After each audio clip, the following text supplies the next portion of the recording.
So what happens if your keyboard has just arrived and you can see that a key is either loose or completely off and inside the box? Well, don't worry, they are designed to come off for cleaning purposes. So in this video, I'm going to show you how to carefully put the key back on.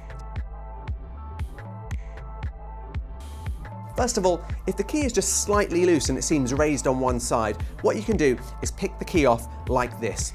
You can pick the key off, just make sure that the underside of the key and the rubber dome on the keyboard looks good, and then you can simply click it back onto place.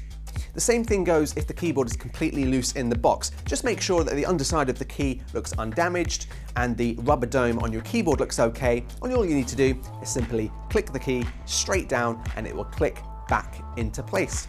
So there you go, not so scary, and I hope that's helped. Remember, if the key doesn't go on at all, please do email us as we're more than happy to help. And if you want more video editing tips and tutorials or audio or design, this channel is where you need to be. So make sure you subscribe and hit that notification bell, and we'll see you in the next video.